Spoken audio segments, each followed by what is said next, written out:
काम गर्दा गर्दै अल्छी लाग्यो, रेजिग्नेसन दिएर निस्किँदा त भइहाल्यो नि। नमस्कार, श्रम कानुन अनुसार यदि तपाईँले गरिरहनु भएको कामलाई छोड्दै हुनुहुन्छ वा तपाईँले आफ्नो इम्प्लोइलाई कामबाट निकाल्दै हुनुहुन्छ भने हजुरले सर्टेन पिरियड अफ टाइमको लागि चाहिँ नोटिस पिरियड भनेर छुट्टाएर मात्रै टर्मिनेट गर्न सक्नुहुन्छ वा रेजिग्नेसन दिन सक्नुहुन्छ। श्रम कानुन अनुसार यदि 4 हप्तासम्म तपाईँले काम गर्नुभएको छ भने 1 दिन भए पनि नोटिस पिरियड दिनुपर्ने हुन्छ रिजाइन गर्नु अगाडि, र इम्प्लोयरले इम्प्लोइलाई निकाल्नु अगाडि पनि 1 डे, एटलिस्ट 1 डेको नोटिस पिरियड दिनुपर्ने हुन्छ। त्यसै गरी यदि तपाईँले 4 हप्तादेखि 1 वर्षभित्र, 4 हप्ताभन्दा बढी 1 वर्षभन्दा कम समयमा काम गर्नुभएको छ भने नोटिस पिरियड भनेको 7 डेजको हुन्छ, इम्प्लोयर र इम्प्लोइ दुवैको लागि। त्यसै गरी 1 वर्षभन्दा माथि काम गरिसक्नु भएको छ भने 1 मन्थ अफ नोटिस पिरियड चाहिँ श्रम कानुनले छुट्याइदिएको छ।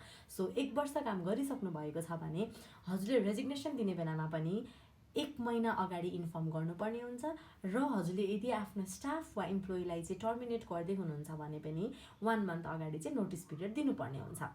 Thank you.